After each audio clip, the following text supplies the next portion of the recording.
lapkričio 1, tai ten patys amerikiečiai mokslininkai pasakė, dujos mums nepigs. Gerbiamas Linas turbūt galėsit patvirtinti.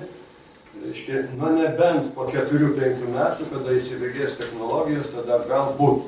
Šiaip visas kitas ten, jeigu bus pagerėjimas, visai per kitą. Bet dujos tikrai nepigs. Tai yra jų žodžiai. Aš galbūt daugiau norėčiau pasakyti apie kaimo bendruomenės tolesnį gyvenimą ir ūkininkų darbą kaime. Mums labai svarbu yra žinoti, kas ruošiasi pareiti mums į kaimynus ir kaip nuo jų priklausys mūsų tolimesnis gyvenimas. Kaip ateina per patį pirmą susirinkimą ir pareiškia, jeigu jūs nepasirašysit tų sutarčių, kurios yra mums ūkininkam nepalankios, jūs būsit užtasyti teismuose, jūs neišsimokėsit, kas jūs per tokie, kad drįstat mums priešintis. Vienai moteriškiai Radeckas palinkėjo numirti. Tai va, toks pirmas buvo susipažinimas su LL investicijom, kurių pusę akcijų turi Ševrono įmonė. Toliau siūloma bendruomenėm parama, ištiesim kelius. Keliai bus reikalingi tik jų technikai privažiuoti. Mes keliais nesiskundžiam ir gyvenam savo normalų gyvenimą. Sako, kad bus sukurta darbo vietų tikrai mums nebus, nes visą darbą atliks užsienio kapitalo įmonės ir žmonės praktiškai lenkai, vokiečiai ir taip toliau. Toliau vėl žada, kad pirks iš ūkininkų žemės brangiai ir taip turės žmonės naudos. Tai irgi netiesa. Jau dabar yra supirkta galybė žemės sklypų, kurios supirko užsienio firmos, per Lietuvoje registruotas įmonės. Ir ten supirkta yra taip, kad iš visų yra nubėgimai padaryti, nubėgimai į upelius, kanalus, kad tą vandenį, ko gero, kurį bus nuodinga išpumpuos, būtų galima laisvai nuleisti į upelius.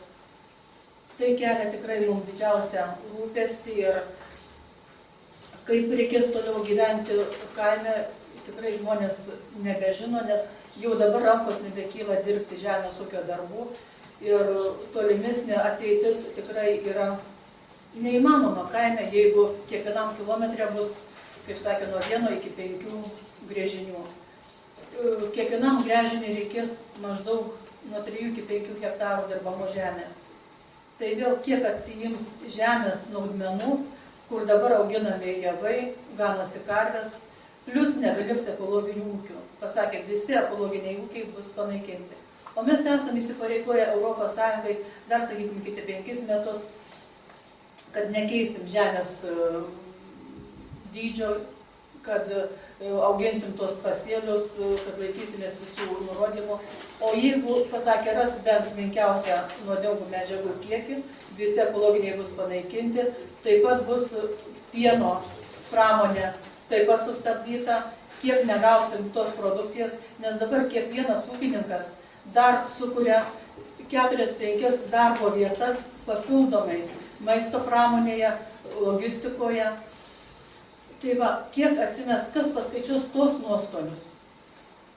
Dabar, sako, negrįžta vaikai į kaimą. Jie grįžta, jie nori dirbti, nori pragyventi ir kaimynų sūnus grįžęs yra, kuris pieno ūkį turi tikrai 100 karvių ir tikrai netiesa, kad mes nenorime dirbti žemės, kad neauginame ekologiškų produktų.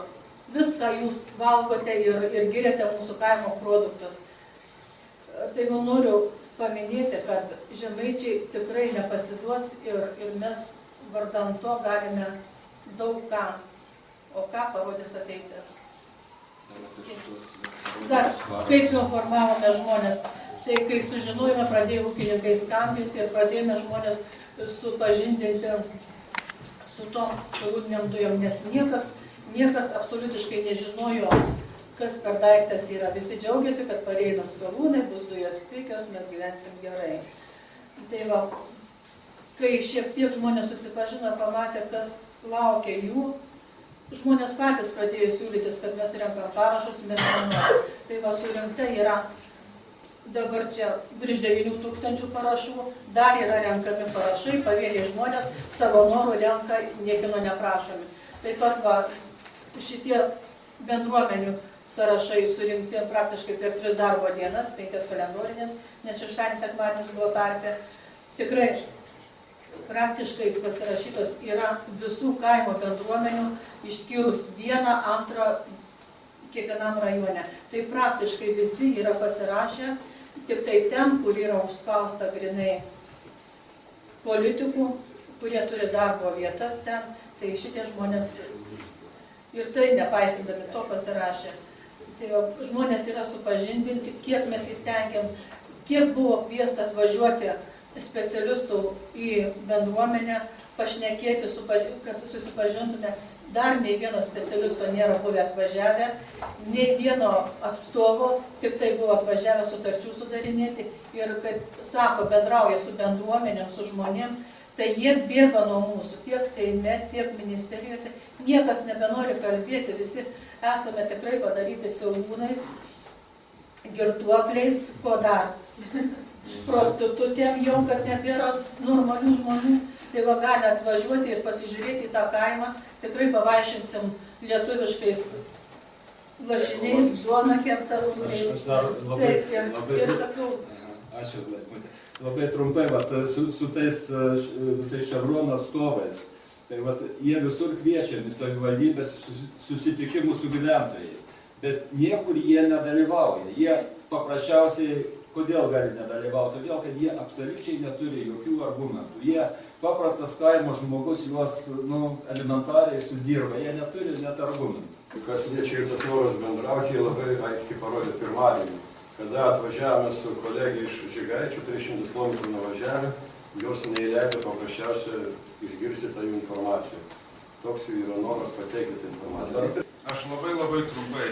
Pačiam teko 3 dienas važinėti automobilių, rinkti parašus per bendruomenės, pažįstamus bendruomenių pirmininkus, bendrauti ir pastebėjau tokį dalyką, kad tiesiog apgailėtina, kad mūsų kai kurios partijos kiršina žmonės ir tiesiog yra žmonės įbauginti bendruomenių pirmininkai, juos partijos pasistato savo partinius žmonės ir tiesiog yra kategoriškai paskambinta, pasakyta, kad jau atvažiuos rinkti parašų, nepasirašykite, jeigu nori ten dar, kaip pavyzdys, rietavę lapai buvo paimti ir nesurinkta parašų, po to išsiaiškinom, kad uždraudė konservatorių partiją, kurios žmogus dirba muziejui, po to įsivaizduojat, yra krūvos tokių dalykų ir kiekvienuose kaimuose, bet nežiūrint į tai, žmonės blaiviai mąstantis nekreipia dėmesį, ką sako partijos ir pasirašė. Gal iš tų visų čia, 1-2 tik nepasirašė.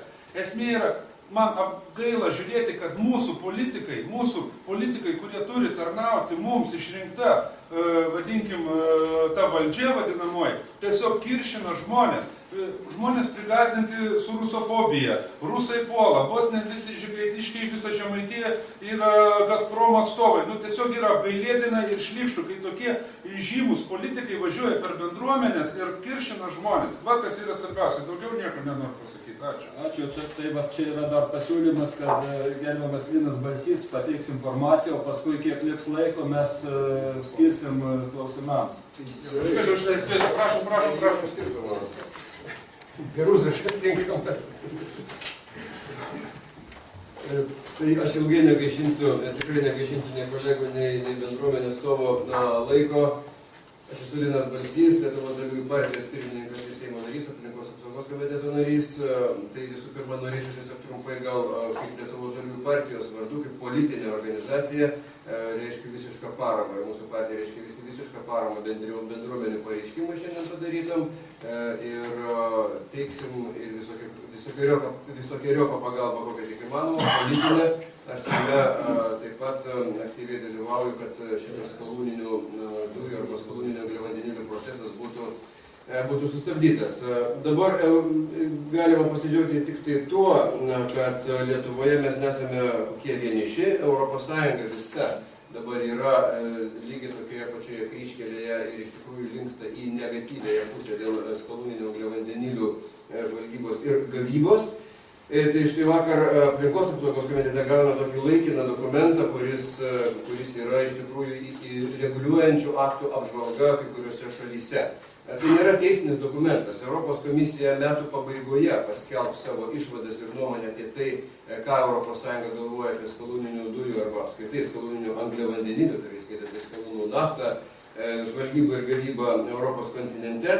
Tačiau šitame dokumente įvertintos 8 šalis, tarp jų ir Lietuva, ir jų pasirengimas, tarkim, šitiems naujų technologijų ateimams. Tai jūs ją turite, paskaitysite tiesiog keletas tokių apibendrinimų, kurie čia galėtų būti išskirti. Tai esminės pastabas jos visos tinka Lietuvai, nes Lietuva yra turbūt labiausiai šalis nepasirengusi pagal savo įstatymo bazę jokiem net kalbom, net diskusijom apie galimybę vykdyti skalūninių angliavandenilių procesus. Tai labai svarbus aspektas, kuris čia konstatuojamas, kad nėra kriterijų atliekant poveikio aplinkai vertinimą, kas į ką reikia atsižvelgti. Tiesiog štai mes girdėjome ir premjerą labai kalbant, kad bus atliktas poveikio aplinkai vertinimas, tačiau mes neturime kriterijų, į ką reikia žiūrėti kiekviename konkrečiame gręžinyje. Taip pat neaiškus teisinis pagrindas išduodant leidimus. Čia yra didžiulė problema. Štai pavyzdžiui, Lietuvoje išduodami leidimai bendrai angliavandeniliams, nepasakant kokiems angliavandeniliams, nes pagal Lietuvos įstatymus niekaip nėra išskirti skalūnų, tai yra netradiciniai, nekonvenciniai angliavandeniliai. Tai tuo motyvuojant buvo paskelbtas konkursas, tuo motyvuojant atsirado vienas dalyvis ir laimėtojas Chevronas, ir jis turi leidimą viskam, ir paprastai naftai, ir paprastoms dujoms, ir netradiciniai naftai, ir netradicinėms dujoms, tai yra skalūnų dujoms. Tai yra labai blogai. Europos komisijos pareigūnai, aplinkos direktoratas tai konstatuoja. Tai teisinis pagrindas turi būti aiškus. Beje, mes aplinkos komitetas esame tą pasiūlę. Esame pasiūlę įtraukti pavasario sesijos darbotvarkę skalūninių angliavandenilių įstatymą. Deja, tai sunkiai vyksta, nes gerbiamas premjeras kažkur labai skuba. Ir aš apie tai dar vėliau pasakysiu. Kitas dalykas, ką konstatuoja Europos komisijos apibendrinimas, hidraulinis plėšimas kaip technologija niekur, jokioje šalyje Europoje šiuo metu nėra reglamentuota, nei kas tai yra, nei kaip tai daroma, nei kokie technologiniai procesai, nei kas ten vartojamos, kokios cheminės medžiagos. Panaudoto vandens, toksiško panaudoto vandens likimas, po to, kai jis dalis, kaip čia sakė kolegos ekspertai, dalis jo pusė, daugiau negu pusė paliekama natūraliuoju būdu gręžinėje, kita pusė grįžta su išsiurbtais produktais, ji turi būti perdirbama, kurį laiką negali būti saugoma, kaip aš jau minėjau, atviram tvenkiny, arba kaip dabar Pensilvanijai tegul ir kažkokiuose tai konteineriuose, bet jo likimas neaiškus, jis niekaip nėra reguliuojamas, ką daryti su toksišku vandeniu. Tai yra didžiulė problema. Taip pat konstatuojama irgi labai svarbus dalykas, nėra prievolės įmonėms ir firmoms ES šalyse, tame tarpe ir Lietuvoje ypatingai, skelbti tų chemikalų cheminę sudėtį, kokie ten chemikalai vartojami. Nežiūrint to, kad toje konferencijoje Kempinskio viešbutyje, kur čia gerbiamas Jonas irgi buvo sakoma, kad Jungtinėse valstijose galima tai sužinoti, tai yra skelbiama, bet tik tai 14 valstijų. Tai yra gerai, tai yra geras bruožas, reiškia, net Jungtinėse Amerikos valstijose yra didžiulis susirūpinimas. Tai dėja Lietuvoje ir ES šalyse, kurios čia apžvelgiamos, to nėra. Tai štai susumavus visas šitas pastabas, kurias aš tik labai trumpai vardinu kaip pačius skaudžiausius momentus, mes turime apgailėtiną situaciją, kai dabar, jeigu būtų Chevronas pripažintas nugalėtojų, jeigu su juo būtų pasirašyta sutartis, mes atsidurtume visiškai teisiškai nepasirengę, visiškoje teisinėje duobėje, nes niekaip nebūtų tai reguliuojama, o tai reiškia, kad Chevronas ar kas bebūtų kitas, tas operatorius, kuris išvalgys, išgaus ir parduos tas dujas arba naftą, neneš jokios atsakomybės, nei už padarytą žalą, nei už savo veiklą. Tai tokia situacija yra neįmanoma, mes prieš ją turime ir privalome kovoti ir aš labai dėkingas bendruomenės, kad jos tą daro, pradėdamos nuo pilietinės visuomenės, laikydamosis Orhuso konvencijos. Lietuva, jeigu nekreips dėmesio į šitą bendruomenių pareiškimą, bus grubiai pažeidusi Orhuso konvenciją, kurios yra signatarai.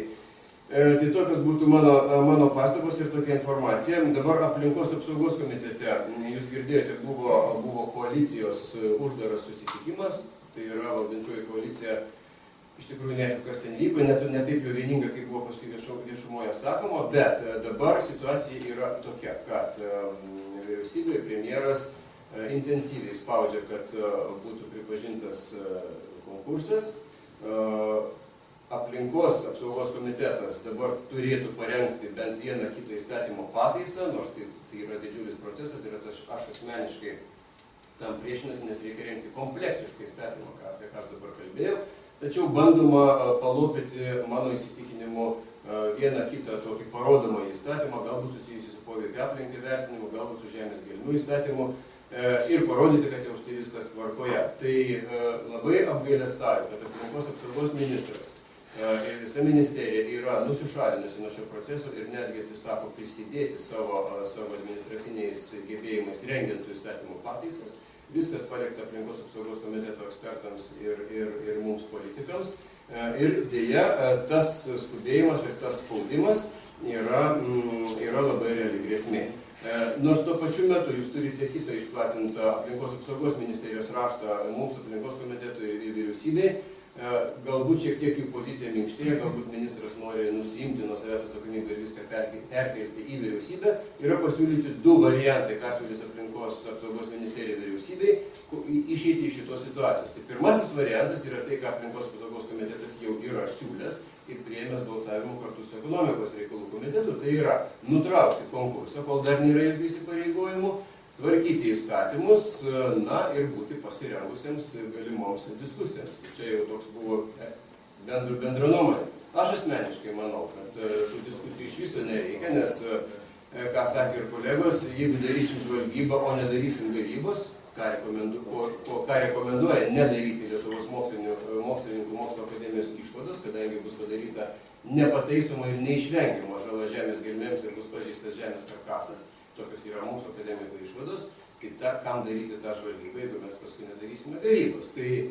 Tai mūsų partija, Lietuvos žaliųjų partija, visiškai palaiko Lietuvos žaliųjų judėjimą ir kitas nevyriausybinės žaliasias organizacijas, kaip bendruomenės visų pirma, kurios nemato prasmės ir visiškai to užsiimti. Tai tiek būtų iš mano pusės ir linkiu jums sėkmės ir tikrai palaikysiu. Šeštadienį mano kolegos ir aš iš Žaliųjų partijos mes vyksim į Šilutę susitikti su mūsų skyriumi, taip pat ir su bendruomenėmis, tai tikrai, jeigu kam bus klausimų, dar ten esant vietoje, aš mielai atsakysiu, nes tikrai turiu nemažai informacijos. Ačiū gerbiamam Linui Balčiui. Ir mes dar norim tokį kaip užklausimą, kaip prašymą, kaip pasiūlymą. Vis tik akivaizdu, kad šitas ketinimai vykdyti skalūnų dujų žvalgybą ir gavybą pažeidžia, bent jau mūsų nuomonė, tai akivaizdžiai Konstituciją. Ar negalėtų kreiptis į Konstitucinį teismą, kad jis išaiškintų, ar tie nutarimai, visi tie ketinimai, vyriausybės nutarimai nepažeidžia Konstitucijos. Taip, iš tikrųjų, aš ketinu organizuoti, pabandyti surinkti parašų reikiamą kiekį Seime. Mūsų Žaliųjų partija, galbūt mes kreipsimės į teismą apskritai dėl viso šito proceso prasidėjusio, nes yra akivaizdu, pagal dabartinius įstatymus, ką nors palikti žemės gelmėse toksiško yra tiesiog draudžiama. O tas faktas, kad žvalgybos metu, kaip ir gavybos metu, naudojama ta pati technologija, tas pats hidraulinis plėšimas su tų pačių toksiškų chemikalų leidimu į žemę, atliekant tuos mėginamosius sprogdinimus, yra lygiai tas pats. Reiškia, net ir žvalgymo metu mūsų žemės gelmėse, pažeidžiant įstatymą, pasiliks toksiškų medžiagų, jos ten bus palaidotos. O tai draudžiama mūsų įstatymų. Tai čia yra akivaizdus prieštaravimas. Atsiprašau, pacituosiu Konstitucijos 54 straipsnį, kuris sako, įstatymų draudžiama niokoti žemę, niokojamas jos gelmes, vandenis, teršti vandenis ir orą, daryti radiacinį poveikį aplinkai bei skurdinti augalėje gyvūniją. Čia yra akivaizdu, kad čia yra žemės gelmių niokojimas ir vandens niokojimas. Galima tik pasidžiaugti, kad net Jungtinių Amerikos valstijų federalinis teismas, jūs visa žiniasklaida tą žinot ir skaitėt, pripažino, kad Obamos administracijos išduoti leidimai, man rodos, Kalifornijoje pažeidžia įstatymą, nes išduodant tuos leidimus nebuvo atsižvelgta į galimą realią poveikį, realų žalą, realią poveikį sveikatai ir realią žalą aplinkai. Ir tai buvo sustabdyta tų sutarčių ir tų leidimų išdavimas. Čia yra Jungtinėse Amerikos valstijose, kurie jau dešimtmetį industriniu būdu skalūninių dujų gavyba vyksta. Ir dabar amerikiečiai jau sukaupė didžiulę patirtį, patys mato, kad tai yra vis tik labai rimta ir pavojinga. Atsiprašysiu dar, Turbūt yra keletas Seimo narių, kurie palaiko būtent Žygaičių kaimą ir visą mūsų, kaip sakant, bendruomenę Žemaitiją. Tai kviečiam ir kitus Seimo narius, kurie yra drąsos, pasiryžę kreiptis į Konstitucinį teismą ir pasiryžę mums padėti. Prašom, susisiekit su mumis, mes taip pat kartu visi tai galim padaryti. Tai būtų tikras pavyzdys ir įrodymas, kad jūs palaikot ir pasisakot griežtai ne. Ačiū, Vaidai. Liko 7 minutės klausimams. Atsiprašom, kad taip mažai liko, bet kiek galėsim, tiek atsakysim, prašom. Sakykit, kas konkrečiai spaudžia tą Lietuvos ševronų buldozerių? Kas daro spaudimą ir kas stumia? Gal žinot, konkrečiai galite vardinti? Mes tokiuose aukštose sferose sunku pasakyti, turbūt, ką atstovauja Ševronas, jūs turbūt žinot, kas tai per kompaniją, kas jų savininkai irgi turbūt žinot. Ir kiek tie savininkai gali įtakoti ne tik Lietuvos, bet ir daugelio pasaulio valstybių vyriausybės. Minijos naftos direktorius, nemokantis lietuviškai, turi Lietuvos Respublikos pilietybę ir manom, kad tai vis atsakytas į jūsų klausimą. Prašom, kitą klausimą. Dar jeigu galima aš papildysiu, sugrečinkit. Lietuva artimiausiu metu vėl skolinsis didelę pinigų sumą iš tam tikrų agentūrų. Mes turime įsiskolinimų pagal NATO programas ir su tam tikrom nuolaidom yra, aišku, įleidžiama amerikiečių technologijų. Čia kiti išvežioja. Ačiū, gal dar klausimų. Sakykit, kaip vertinate Mokslo akademijos tos komisijos išvados, kurios pateiktos vyriausybė, kur teigiama, kad Tauragės ten Šilutės tam regione skalūno bus išgauta už 104 milijardus? Tai yra šakiom ant vandens parašyta, sunku pasakyti, bet ta Mokslo akademijos studija, tai ten faktiškai aš ją vertinu teigiamai, ji yra daugelio kažkodėl politikų iškraipoma, bet tą studiją vienas rengė mokslininkų grupė įvairių disciplinų, bet buvo tik tai vienas mokslininkas, tai Gediminas Motuzas, kuris išmano gerai žemių gelmes ir jis yra dirbęs geonaftai, geonaftą vyriausių geologų, kuris išmano tą procesą. Supranta, čia yra ne geologija, kaip ten Onytė Zdanavičiūtė pasisako, skalūnų motina, kaip ją vadina. Ji nėra mačiusi gręžimo bokšto, ji kabinetinis mokslininkas. Ji yra absoliučiai neišmano technologijų. Mes ją kažkada norėjom pritraukti, kad ji padėtų mums kaip geologija technologijų. Nėra jokio rezultato nebuvo.